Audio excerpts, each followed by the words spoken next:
അടുത്തതായി യേശു പറഞ്ഞ 7 കാര്യങ്ങൾ ശമൂവേൽ നമ്മോട് പറഞ്ഞു കേട്ടോ. യേശു പറഞ്ഞ 7 കാര്യങ്ങൾ പറയുന്നതിലേക്ക് ശമൂവേലിനെ ക്ഷണിക്കുന്നു.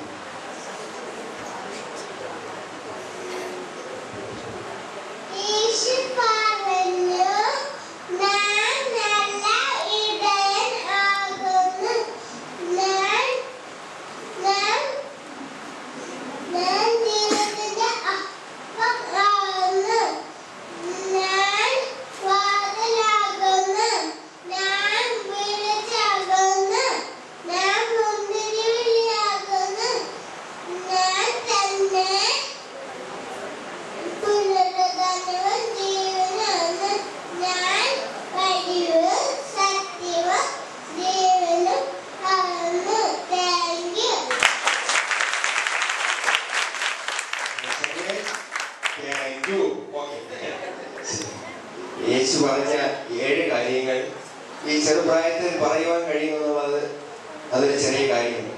അതിൻ്റെ അർത്ഥം ഉൾക്കൊണ്ട് അതിൻ്റെ ആശയങ്ങൾ സാംശീകരിച്ച് വളരുവാൻ പ്രിയ പൈതലിനെ ദൈവം സഹായിക്കട്ടെ.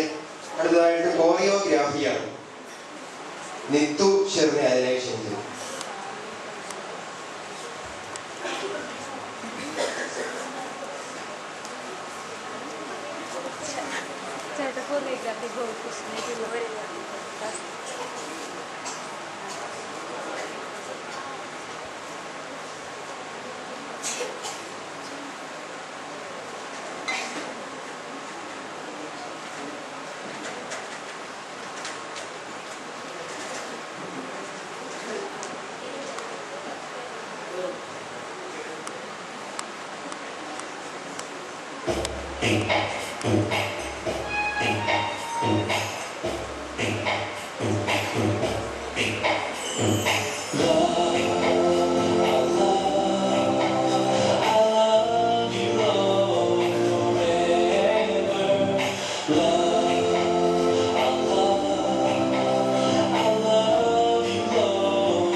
വീടൊക്കെ എവിടെയാ പണിയുന്നത്? വീട് എവിടെയാ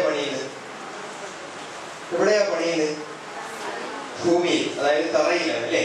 എന്നാൽ ആ പാറയിൽ പണിത ഒരു കെട്ടിടത്തെ കുറിച്ച് നമുക്ക് കേൾക്കാം. CG ബേബി പാറയിൽ പണിത പാർപ്പിടം.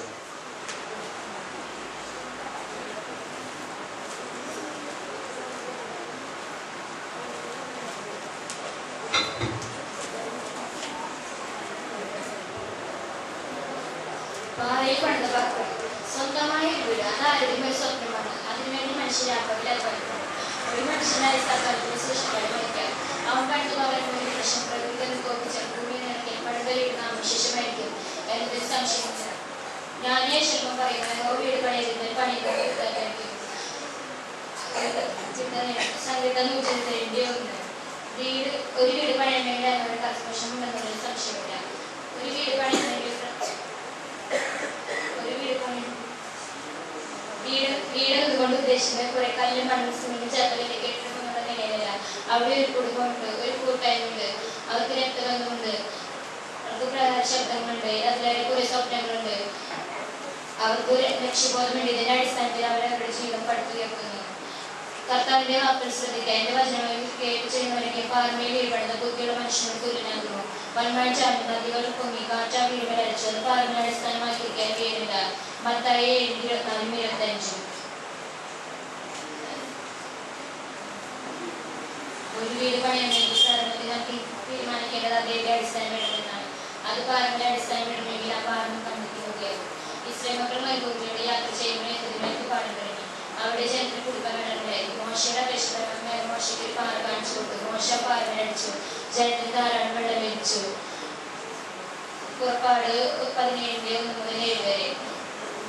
പൗലോസ് സംഭവം ഓർപ്പിച്ചുകൊണ്ട് ഇങ്ങനെ എഴുതി. എല്ലാവരും ഓരോ ആത്മീയ ഓരോ ആത്മീയ പാറയെ കുറിച്ച്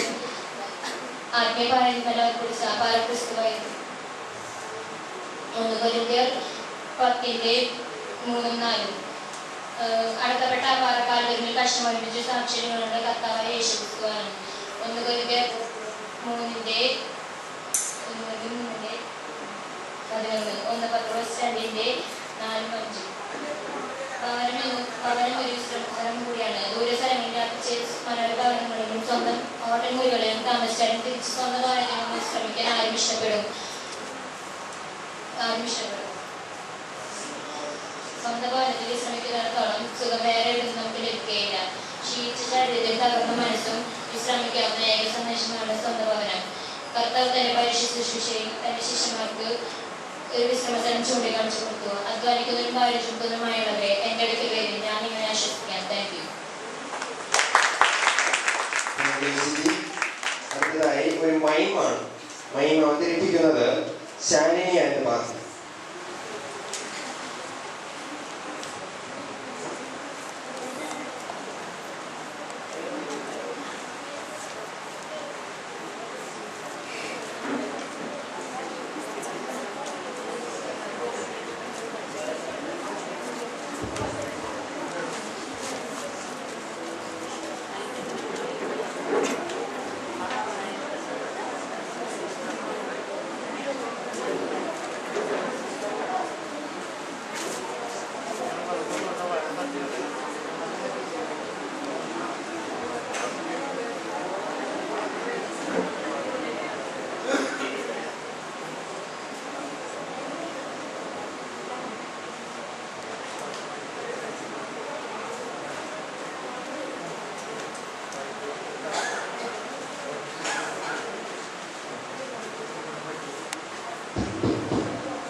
താങ്ക് യു. ഇവിടെ അവതരിപ്പിച്ചതായ കാര്യം നിങ്ങൾ മനസ്സിലാക്കി കാണും.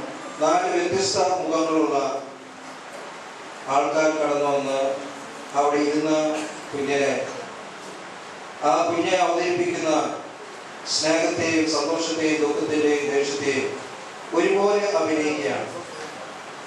ഒരു വിശ്വാസികളിൽ നിക്ഷിപ്തമായിരിക്കുന്ന കാര്യമാണ് ആ കുഞ്ഞുങ്ങൾ ഇവിടെ അവതരിപ്പിച്ചത്. എന്നാൽ അവസാനമായി കടന്നു വന്ന ദൈവ പൈതൽ ഇതിലെല്ലാറ്റുപരിയായി കപടഭക്തിയെ ഉപേക്ഷിച്ച് ദൈവവചനത്തിലേക്ക് മടങ്ങിവെന്നുള്ള ഒരു ധ്വനിയാണ് അവിടെ പറയുവാനിടയായത്.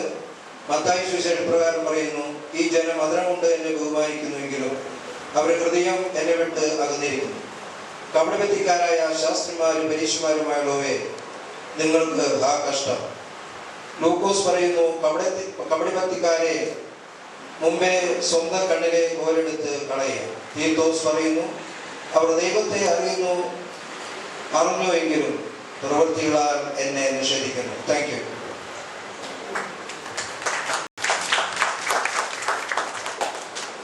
കാര്യം പറഞ്ഞപ്പോഴാണ് പലർക്കും സംഭവം മനസ്സിലായത് അല്ലേ?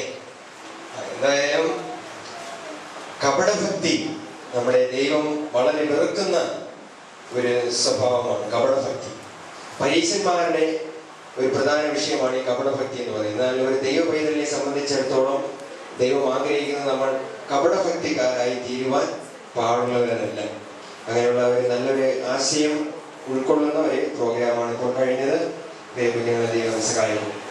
തുടർന്ന് വീണ്ടും ഒരു പാട്ടാണ്. പാട്ട് പാടുന്നതിലേക്കായി സെൽവിയെ ക്ഷണിക്കുന്നു.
പേരുകൾ ഉൾക്കൊള്ളുന്ന മനോഹരമായ ഒരു പാട്ടാണ് നമ്മൾ കേട്ടത്.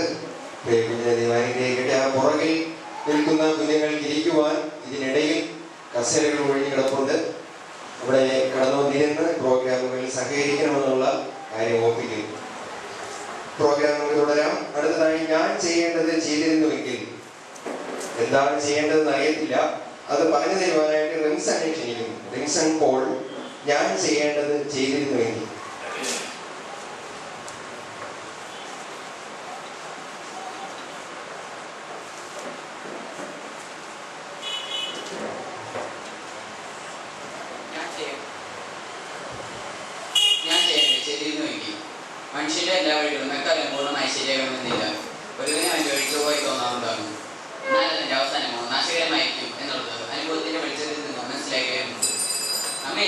ജോലി വിശ്വസത്തോടുകൂടി ചെയ്യുക എന്നുള്ളത് ഏത് പൗരന്റെയും ധർമ്മമാണ്. ഏൽപ്പിച്ച വ്യക്തി ചിലപ്പോൾ സൂക്ഷ്മ നിരീക്ഷണം നടത്താൻ നമ്മുടെ ഏരിയ ഉണ്ടായിരിക്കുകയില്ല. യജമാനൻ അരികയിൽ നിന്ന് വരികയും സകല ഉത്സവം കഴിച്ച് യജമാനെ കാണുമ്പോൾ വിശ്വസ്തദാസനെ എന്ന് പേര് വിളിക്കാൻ ഇടയാകട്ടെ. അല്ലെങ്കിൽ പിന്നീട് ദുഃഖിക്കാനിട വരുന്നു. ഒരു നദിയുടെ രണ്ട് കരകളിൽ തമ്മിൽ ബന്ധിപ്പിച്ചിരിക്കുന്ന ഒരു പാലമുണ്ടായിരുന്നു. അതിനിടയിലൂടെ ബോട്ടുകൾ കടന്നു പോകുമ്പോൾ പാലം രണ്ടു വശത്തേക്ക് നീങ്ങുകയും തടസ്സപ്പെടാതെ ബോട്ടുകൾക്ക് പോവുകയും ചെയ്യും. പാലം യോജിച്ചു നിൽക്കുന്ന സമയത്ത് തീവണ്ടികൾ അതിന് മീതെ കടന്നു പോവുകയും ചെയ്യും. ഈ കാര്യം ചെയ്യുന്നതിന് വിശ്വസ്തയുടെ ഒരു വ്യക്തിയെ നിയമിച്ചിരുന്നു. ഒരു ദിവസം അദ്ദേഹത്തിന്റെ ആത്മാർത്ഥ സ്നേഹത്തിന്റെ താല്പര്യപ്രകാരം അദ്ദേഹത്തിന് ബോട്ടുകൾ കടന്നു പോകുന്നതിനെ തുറന്നു കൊടുത്തു. ട്രെയിൻ വരാൻ സമയം ആയില്ലെന്ന് അങ്ങനെ ചെയ്തു. എന്തിനു പറയുന്നു? ചില നിമിഷങ്ങൾക്കൊക്കെ മദർ ട്രെയിൻ വിസരിച്ച് ചീർപ്പാൻ വരുന്നു. ഈ തന്നെ എത്ര ശ്രമിച്ചാലും പാലത്തെ പെട്ടെന്ന് യോജിപ്പിക്കാൻ കഴിയില്ല. അത്ര പെട്ടെന്നാണ് നേരത്തെ സമയത്ത് ട്രെയിൻ പാഞ്ഞു വന്നത്. പാലം യോജിപ്പിക്കാൻ കഴിയുന്നതിനാൽ ട്രെയിൻ ആളുകളുള്ള നദിയിലേക്ക് നൂറാണെങ്കിൽ ആളുകളുമായി പതിച്ചു. തന്റെ കൃത്യനിർവഹണത്തിൽ വിളിച്ചുവെത്തിയ കാർക്കാരനെ ഈ കാഴ്ച കണ്ടപ്പോൾ സഹിക്കാൻ കഴിഞ്ഞില്ല. ഒടുവിൽ തന്നെ മാനസിക നിലത്തെത്തി മരണം വരെ ഭ്രാന്തനായി കഴിഞ്ഞുകൂടേണ്ടി വന്നു. ട്രെയിൻ നദിയിലേക്ക് വീണപ്പോൾ താനാരും പറഞ്ഞ വാക്ക് ഞാൻ എന്നെ ചെയ്തിരുന്നെങ്കിൽ എന്നായിരുന്നു. ഈ വാക്കുകൾ തന്റെ ജീവിതത്തിൽ ബുദ്ധിപരമത്താൽ ആവർത്തിച്ച് പറയാൻ തുടങ്ങി. പ്രിയരേ മക്കളെ, ദൈവം നമ്മെ അപേക്ഷിക്കുന്ന സ്ഥാനത്ത് ഞാനും നിങ്ങളും വിശ്വസത്തോടെ കാര്യങ്ങൾ ചെയ്യാത്തതിനാൽ എത്ര ജീവിതങ്ങളാണ് ഈ ലോകയാത്രയിൽ നരകത്തിൽ ചെന്ന് വീഴുന്നത്. എന്തെല്ലാം പ്രതീക്ഷകളോടെയാണ് ദൈവം നമ്മെ ഓരോ സ്ഥാനത്ത് നിർത്തിയിരിക്കുന്നത്. ഇതിൽ നമുക്ക് ദുഃഖമുള്ളൂ. ദൈവത്തിന് മുൻപാകുന്ന എന്ത് ന്യായമാണ് പറയുക? എന്നെ കേൾക്കുന്ന നിങ്ങൾ ശിക്ഷിക്കപ്പെടാത്ത വ്യക്തിയാണെങ്കിൽ ചിന്തിക്കുക, നരകത്തിലേക്കാണ് യാത്ര. സുവിശേഷം കേട്ടത് വിശ്വസിച്ചിരുന്നെങ്കിൽ ഞാൻ എന്നിവിടെ വേദിയിലായിരുന്നു എന്നാണ് പറയും. സമയം കഴിഞ്ഞുപോയി. അതുകൊണ്ട് ഇപ്പോൾ സുവിശേഷത്തിൽ വിശ്വസിച്ച് രക്ഷ പ്രാപിക്കാൻ ഇടയാകട്ടെ. സമയം മാർക്ക് വേണ്ടി കാത്തുനിൽക്കുകയില്ല. ഒരു കഥയിലൂടെ അതാത് സമയത്ത് ചെയ്യേണ്ട കാര്യങ്ങൾ അതാത് സമയത്ത് ചെയ്ത് തീർത്തില്ല എങ്കിൽ ഉണ്ടാകുന്ന ഭവിഷ്യത്തിനെയാണ് റിൻസൺ നമുക്ക് പറയുന്നത്. അടുത്തത് റൈറ്റ്നെസ്, പീസ് ആൻഡ് ജോയ്. ഈ പ്രോഗ്രാം അവതരിപ്പിക്കുന്നതിനായി സോന സോനി ആൻഡ് പാർട്ടിയെ ക്ഷണിക്കുന്നു. Righteousness, peace and joy.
Righteousness, peace, and joy in the Holy Ghost. That's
thank you so very much. സത്യത്തിൽ എനിക്ക് ഏറ്റവും അധികം ഇഷ്ടപ്പെട്ട ഒരു പ്രോഗ്രാമായിരുന്നു. കാരണം വലിയവനായ ദൈവത്തിന്റെ 3 സ്വഭാവങ്ങളെയാണ് ഈ കുഞ്ഞുങ്ങൾ പാട്ടിലൂടെ ഇവിടെ അവതരിപ്പിച്ചത്.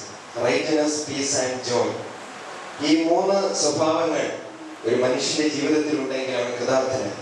ഈ 10 കുഞ്ഞുങ്ങളും വളരെ കഠിനാധ്വാനം ചെയ്താണ് ഈ പാട്ട് പഠിച്ച് അതിന്റെ ആക്ഷൻ പഠിച്ചു. അങ്ങനെ വളരെ ഭംഗിയായി ഇവിടെ അവതരിപ്പിച്ചു.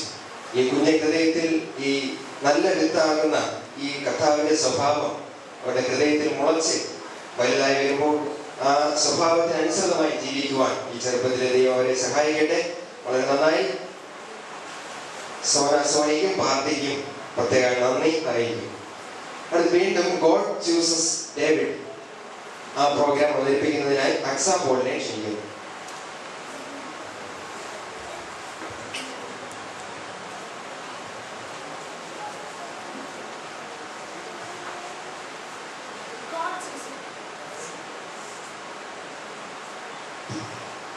God chooses David. God sent Samuel to a little town of Bethlehem to visit the home of a man named Ishai. God said to Samuel, I will choose one of the Ishai's sons to be the next king. So Samuel went to Ishai. Samuel said, please let your son stand before me. Soon the 7 young men stood in front of Samuel. Samuel looked at the tallest one. The oldest one was tall and handsome. Samuel thought to himself, this must surely be the one that God has chosen to be the next king. But God said, no, he is the not that I have chosen to be the next king. Don't look how tall and handsome he is. People look to see how one appears on outside, but God looks to the heart. Samuel looked at the next son and next son, but each time God said, I have not chosen him. Samuel looked at 7 sons and 7 times. God said, I have not chosen him. At last, Samuel asked Ishai, aren't these all the sons you have? Ishai said, no, I have one more son. He is the youngest and he is out of the field taking care of sheep. Please go and get him, Samuel said. Soon the youngest son came. His name was David. God said, David is the one that I have been chosen to be the next king. Ishai and all the David's brothers were surprised. Samuel took the oil that he brought and poured it over the head of Samuel. This is called anointing. Now the Spirit of God came on David and with him in power. Many years later, when David became older, he was become the king of God's people. David loved God. God helped him to be a good king. God chooses us to be special children too. He helps us to live as His child and help to others. Thank you.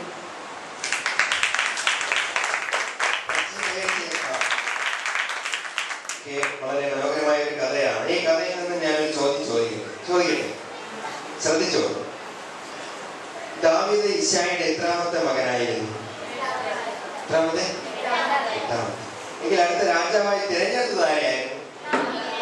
ഉറപ്പാണ്. നിങ്ങൾ ശ്രദ്ധിക്കുന്നുണ്ട്, ഇപ്പോഴും ശ്രദ്ധ വിട്ട് പോയിട്ടില്ല. നല്ല കുഞ്ഞുങ്ങളാണ്. അടുത്തൊരു സുന്ദരനെ കാണണ്ടേ? സുന്ദരനായ ഒരു വ്യക്തി. പക്ഷെ സുന്ദരൻ ഇപ്പോ കുട്ടയിലാണ്. കുട്ടയിൽ സുന്ദരനെ പരിചയപ്പെടുത്തുന്നതിനായി ഷീലയെ ക്ഷണിക്കും.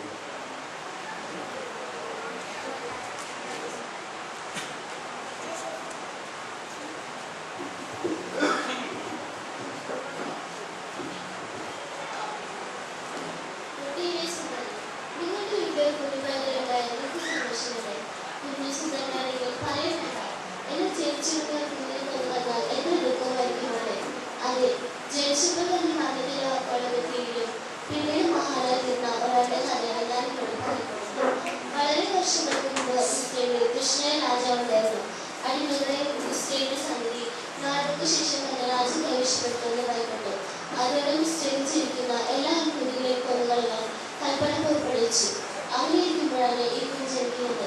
ഹായ്, എത്ര സുന്ദരനായവൻ! ഇവരെ ഞാൻ എങ്ങനെ നദിയിലേക്ക് പോലും. അവനെ കൊല്ലാൻ മനസ്സിലാകാതെ അവന്റെ അമ്മ 3 മാസം ഒളിപ്പിച്ചു. എന്നാൽ കുഞ്ഞാകട്ടെ ഒരിക്കൽ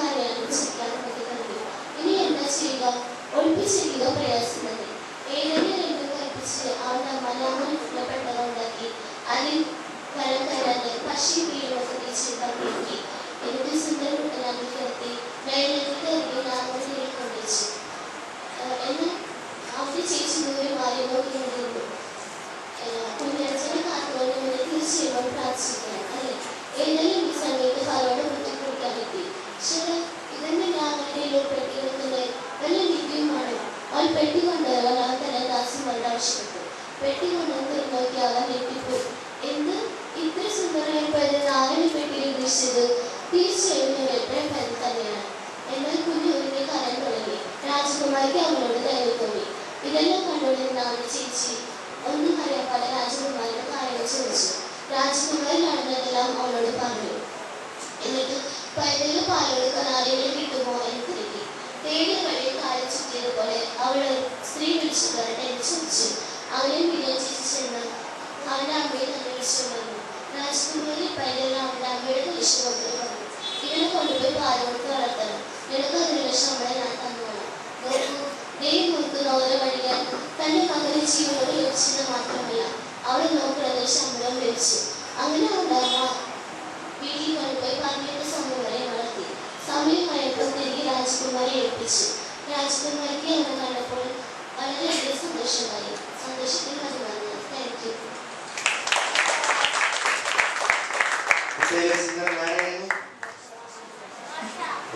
പറയുന്നില്ല, ആരായിരുന്നു ഈ ഭാഗങ്ങൾ പറഞ്ഞ? ആരായിരുന്നു കുട്ടയിലെ സുന്ദരൻ?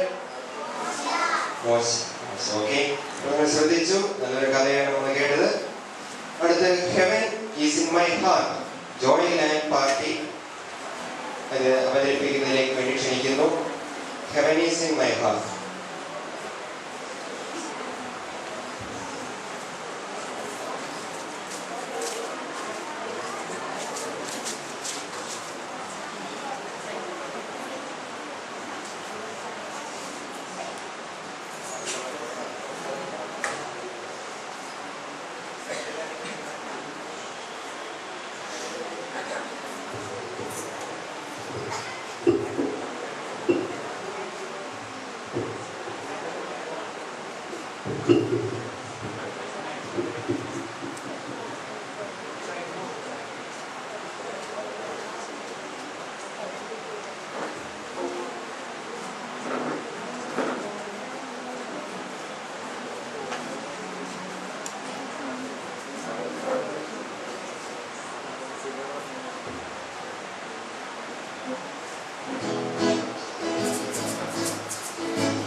യേശു കർത്താവിന്റെ പത്രോസായ ശിഷ്യനാണ്. എന്തായാലും ഈ പ്രോഗ്രാം ഒന്ന് നോക്കാം.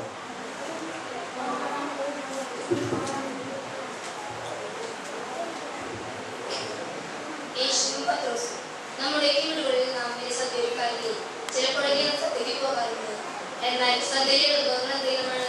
കായ്, ഇറച്ചി, മീൻ, പായസം, പപ്പടം, പഴം, ഉപ്പേരി എന്നിവ എത്ര വിഭവങ്ങളാണ്.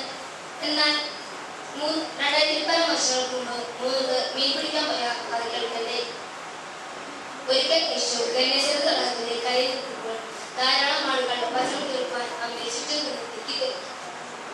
അപ്പോൾ മുക്കുവന്മാർ അവരുടെ പടകുകൾ രണ്ടും കരകൾ പിടിച്ചിട്ട് മലയ്ക്ക് കഴുകി വൃത്തിയാക്കുകയും. എന്നാൽ യേശു ചെയ്തു. പെട്ടെന്ന് ശീമോന്റേതായ പടകിൽ കരയിൽ നിന്നിട്ട് ശീമോനോട്, ശീമോനെ, ഈ പടകുന്ന് കരയുന്നത് അല്പം നീക്കിക്കേ. ശീമോൻ പടക് കരയുന്നത് നീക്കി കൊടുത്തതും യേശു ജനത്തെ ഉപദേശിക്കാനും തുടങ്ങി. പക്ഷേ ശീമോൻ ഇതൊന്നും അത്ര രസിച്ചില്ലല്ലോ. കാരണമുണ്ട്. ശീമോൻ രാത്രി മുഴുവൻ മീൻ പിടിക്കാൻ ശ്രമിക്കുകയായിരുന്നു. പക്ഷേ ഒരൊറ്റ മീൻ പോലും അവന് ലഭിച്ചില്ല പോകും. നമുക്കാണെങ്കിൽ ദേഷ്യം വരും ഇല്ലേ? പരീക്ഷയിൽ പ്രതീക്ഷ മാതൃകയിലേക്ക് നമ്മളും കിടന്നു ഇല്ലേ? അവനോർത്തു, ഓ, ഈ യേശുവിന് വിഷം തീർത്തിരുന്നേ വീട്ടിൽ പോയി ഏതും ചെയ്യാമായിരുന്നു. എന്നാൽ യേശു നമ്മെ ഉള്ളതുപോലെ അറിയുന്നത്. അതുകൊണ്ട് ഉപദേശിച്ചിരുന്നപ്പോൾ യേശു പത്രോസിന്റെ ദുഃഖം മാറ്റി പ്രകടിപ്പിച്ചു. യേശു ശീമോനോട് പറഞ്ഞു, ശീമോനെ, ആഴത്തിലേക്ക് നീക്കി കടീശയാക്കും. എന്നാൽ ശീമോന് യേശുവിന്റെ വാക്കുകൾ ഇഷ്ടമായില്ല. കാരണം ഈ ശീമോൻ മുക്കുവനായിട്ട് കാലം കുറെ ആയല്ലോ. യേശുവിനാണെങ്കിൽ മീൻ പിടിച്ചുള്ള പരിചയവുമില്ല. എങ്കിലും അവന്റെ വാക്ക് വിശ്വസിച്ച് ശീമോൻ വലയിറക്കി. എന്താ മുന്നേ, ശീമോന്റെ വലയിൽ എന്തൊരു ഭാര! എത്ര വെച്ചിട്ടും വല നനക്കാൻ പോലും നമുക്ക് കഴിഞ്ഞില്ല. മറ്റേ പടയുള്ളവരെല്ലാം മാടി പിടിച്ചു. ഒന്ന് സഹായിക്കണേ, ഞങ്ങളുടെ വല നിറയെ മീനാണ്, വലയിൽ നനക്കാൻ പോലും ഞങ്ങൾക്കാവുന്നില്ല. അങ്ങനെ അവരെല്ലാം ചേർന്ന് പടകം നിറയെ മീൻ പിടിച്ചു. നോക്കൂ, യേശുവില്ലാതെ മീൻ പിടിക്കാൻ പോയപ്പോൾ ഒന്നും കിട്ടിയില്ല. എന്നാൽ യേശുവിനോട് ചേർന്ന് പ്രവർത്തിച്ചപ്പോൾ പടകം മുമ്പാണ് മീൻ ലഭിച്ചത്. കൂട്ടുകാരെ, പത്രോസിനെ പോലെ വളരെ അധ്വാനിച്ചിട്ടും നമുക്കും ഒന്നും കിട്ടാതെ വിഷമിച്ചിരിക്കുകയാണ് എങ്കിൽ ഭയപ്പെടാതെ നമ്മെ തന്നെ യേശുവിന്റെ കാര്യങ്ങൾ സമർപ്പിക്കാം. തീർച്ചയായും നമ്മുടെ പ്രതീക്ഷയേക്കാൾ ഉയർന്ന പ്രതിഫലം അവൻ നമുക്ക് തരും. ഇന്നു മുതൽ യേശുവിനോട് ചേർന്ന് പ്രവർത്തിക്കാൻ നമുക്കെല്ലാം ഇടയാകും എന്ന് പ്രാർത്ഥിച്ചുകൊണ്ട്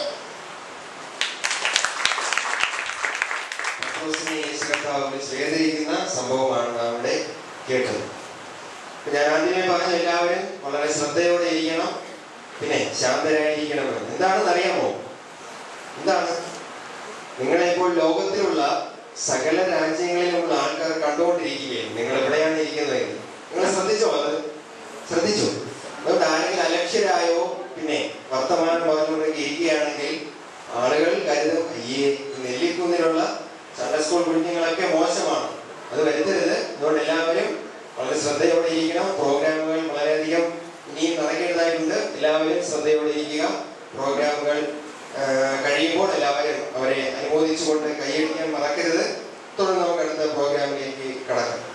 ഉപകരണ സംഗീതം, അതിലേക്കായി സെൽവിയെ ക്ഷണിക്കുന്നു. ഉപകരണ സംഗീതം.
മനസ്സിലായാൽ മതി. അടുത്തതായ ഒരു സസ്പെൻസ്ഫുൾ ആയിട്ടുള്ള ഒരു പ്രോഗ്രാമാണ്. കാട് കത്തിക്കുന്ന ഒരു ഉപകരണം നമ്മുടെ ശരീരത്തിലുണ്ടെന്നാണ് പറയുന്നത് കേട്ടോ. ഇവിടെ ശ്രദ്ധിച്ചേ, കാട് കത്തിക്കുന്ന ഒരു ഉപകരണം. കത്തിക്കുന്നത് എന്തുകൊണ്ടാണ്? കത്തിക്കുന്നത് തീ കൊണ്ടാണ് കത്തിക്കുന്നത്. ഓക്കെ, പക്ഷെ അത് നമ്മുടെ ശരീരത്തിലുണ്ടെന്നാണ് നമ്മുടെ അലീന ബോബി പറയുന്നത് കേട്ടോ. അപ്പോൾ അടുത്ത പ്രോഗ്രാം അവതരിപ്പിക്കുന്നതിനായി അലീന ബോബിയെ ക്ഷണിക്കുന്നു.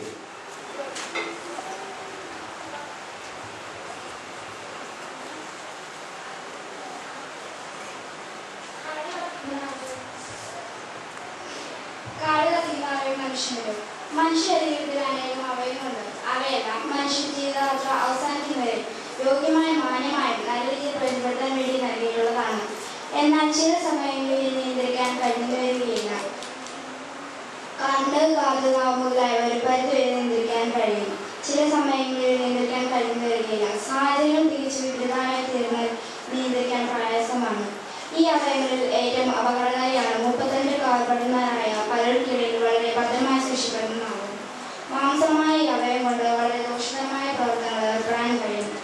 ഏതെങ്കിലും ഭൂഗാനത്തിൽ ദൈവാത്മാവ് സൃഷ്ടിപ്പെട്ട തേജസ്സിന്റെ ആവരണത്തിൽ വളരെ സമാധാനമായ കഴിഞ്ഞ മാതാപിതാക്കളെ ദൈവത്തിൽ നകറ്റാൻ സാത്താൻ ഉപയോഗിച്ച അവയവമാണ് നാവ്. ആ തോട്ടത്തിൽ കൊളുത്തിയ തീ ഇപ്പോഴും കത്തിക്കൊണ്ടിരിക്കുന്നു. അതിനെ കെടുത്താൻ രാജാക്കന്മാരും രാഷ്ട്രതലവന്മാരും മതനേതാക്കളും ശ്രമിച്ചിട്ടും സാധിച്ചിട്ടില്ല.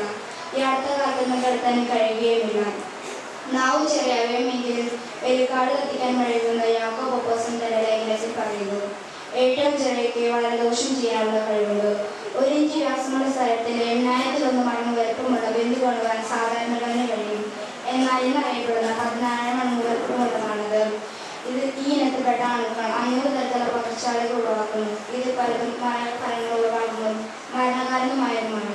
ഇതിലൊന്നും നിമിത്തം 1918-19 ഏറ്റവും വലിയ പകർച്ചവ്യാധി ഉണ്ടായത്. 1-ാം ലോകമഹായുദ്ധത്തിലുള്ള ഏറ്റവും അധികം മരണം ഇത് നിമിത്തമുണ്ടായി. നാം വളരെ പ്രചരിക്കുന്ന നാവ് വലിയ അപകടകാരിയാണെന്ന് ബൈബിൾ പറയുന്നു. വേണ്ട രീതിയിൽ ഉപയോഗിച്ചാൽ വളരെ നല്ലത് തന്നെ. കാറ്റിലൊഴുകുന്ന കപ്പലിനെ പോലും ചെറിയ ചുക്കാൻ കൊണ്ട മരക്കാരൻ നിർത്തിക്കുന്നു. നാവിനെയും മനുഷ്യക്കാർക്കും നിരത്താനാവില്ലല്ലോ. എന്നാൽ രക്ഷപ്പെടുന്ന ദൈവപൈതൽ തന്റെ നാവിനെ ദൈവം നൽകിയ പരിശുദ്ധാത്മാവിന്റെ സഹായത്താൽ കടിഞ്ഞാണിട്ട് സൂക്ഷിക്കുമ്പോൾ നീതിയുടെ ആയുധമായി അതിനെ സമർപ്പിക്കാൻ കഴിയും. അതിനാൽ നേതാവ് മഹത്വപ്പെടുത്താൻ ഇടയായി തീരും. നിങ്ങൾ നാവിനെ എന്തിനായി ഉപയോഗിക്കുന്നു? കലമുണ്ടാക്കുന്ന കാട് കത്തിക്കുന്ന ഉപകരണമായി അത് മാറാതിരിക്കട്ടെ. Thank you. വളരെ മനോഹരമായ ഒരു പ്രോഗ്രാം ആയിരുന്നു. എന്തെങ്കിലും മനസ്സിലായോ? എന്തോ അവയവത്തെ കുറിച്ചാ പറഞ്ഞേ? ഏത് അവയവത്തെ കുറിച്ചാ? കാട് കത്തിക്കുന്ന ഒരു അവയവം എന്ന് പറഞ്ഞു. ശ്രദ്ധിച്ചില്ല? പറഞ്ഞു, ഉറക്കെ പറഞ്ഞു. നാവിനെ കുറിച്ചാ പറഞ്ഞു. ഏത് പുസ്തകത്തിലാ നാവ് ഒരു തീ എന്ന് പറയുന്നത്? ബൈബിളിൽ ഏത് പുസ്തകത്തിലാ? അതും പറഞ്ഞായിരുന്നു. ശ്രദ്ധിച്ചില്ല? അപ്പൊ സമ്മാനം ഇപ്പോൾ ഒരാൾ കൊണ്ടുപോകും. ആർക്ക് പറയാം? നാം ഒരു തീയാണ് എന്ന് പറഞ്ഞിരിക്കുന്ന വേദപുസ്തകത്തിലെ പുസ്തകം എ ഗ്രൂപ്പ് സമ്മാനം ഇപ്പോൾ കിട്ടും. പറഞ്ഞു യാക്കോ. Very good. ഒന്ന് വന്നേ, ഒരു സമ്മാനം വാങ്ങിക്കൊള്ളു. വേറെന്തോ? ആശ. എല്ലാവരും ആശയില്ല. വളരെ ശ്രദ്ധയോടെ ഇരുന്നു, പ്രോഗ്രാം ശ്രദ്ധിച്ചു. അതിനാൽ ആശയ്ക്ക് ഇതാ ഒരു ചെറിയൊരു സമ്മാനം. ഇതുപോലെ ക്വസ്റ്റ്യൻ എപ്പോഴാണ് വരുന്നതെന്ന് പറയാൻ പറ്റത്തില്ല കേട്ടോ. എപ്പോഴും ശ്രദ്ധിച്ചിരിക്കണം. ക്വസ്റ്റ്യൻ എപ്പോഴാണോ എനിക്ക് ചോദിക്കാൻ തോന്നുന്നു അപ്പോൾ ചോദിക്കും, അതിന് ഉത്തരം പറയാം. അടുത്ത പ്രോഗ്രാം ഇൻ ഹിസ് ടൈം. അത് അവതരിപ്പിക്കുന്നതിലേക്കായി ആശാൻ ചെറിയനെ ക്ഷണിച്ചു.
അടുത്തതായി ഒരു സ്കിറ്റ് അവതരിപ്പിക്കുന്നതിനായി നീലം ആൻഡ് ഭാരതിയെ ക്ഷണിച്ചുകൊള്ളുന്നു.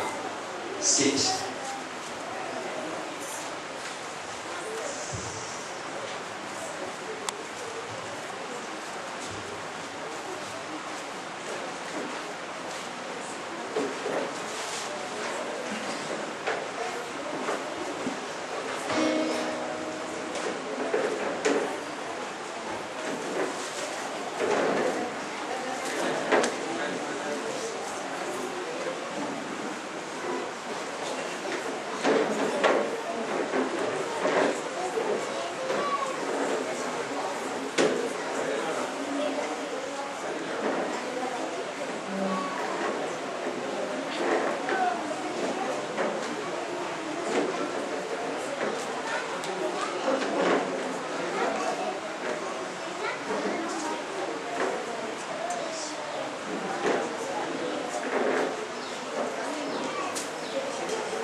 ദൈവഭയമില്ലാതെ യാത്ര ചെയ്തതല്ല. ഓടിക്കൊണ്ടിരിക്കുന്ന ബസ് ഒരു യാത്രക്കാരനെ കണ്ടു നിർത്തുന്നു. അതൊരു ഉപദേശിയായിരുന്നു.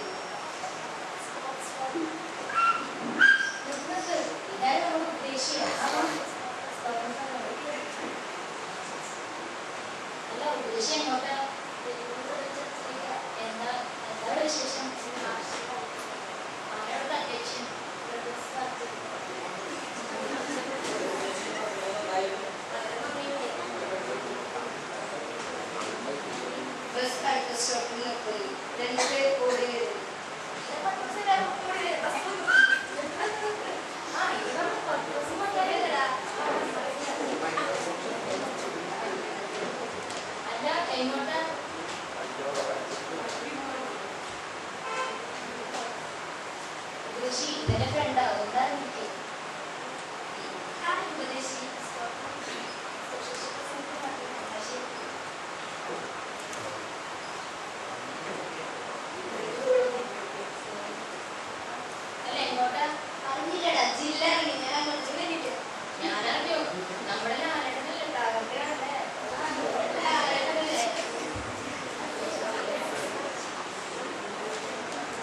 വഴിയരികിൽ പാണ്ടിയും ശശിയും ബസ് കാത്തു നിൽക്കുന്നു.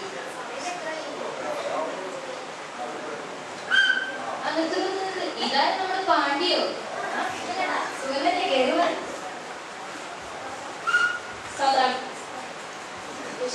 ഒന്ന് പറഞ്ഞോടെ നിൽക്കോ? ഇതെന്റെ കസിനാ.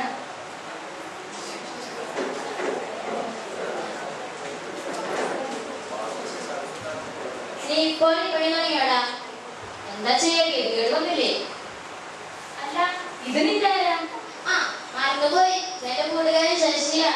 ആ ശശി, ഞാൻ തോന്നുന്നു. നീ അറിഞ്ഞില്ലടാ, ഇന്നത്തെ ബമ്പർ കാല് കണ്ട് റപ്പായിക്ക. ഞാനറിയാം, നമുക്കൊക്കെ ഇട്ടായിട്ട് കുറച്ച് പണിയൊക്കെ ഇടുന്നുണ്ട്. കുറച്ച് കഴിഞ്ഞിട്ട് കിട്ടും. ഞാൻ നിങ്ങളോട് പറയാനിരിക്കായിരുന്നു. കാശിന് മാളി പണിയാണ് തീരുമാനം. ഈ പണി തക്കിയതല്ലേ നമ്മൾ ഇരിക്കുമ്പോൾ അയാളെ കിട്ടണ്ട. അടുത്ത സ്റ്റോപ്പിൽ ഒരു കളിക്കുടിയാൻ അയാളെ തനിച്ച് ചെലപ്പിൽ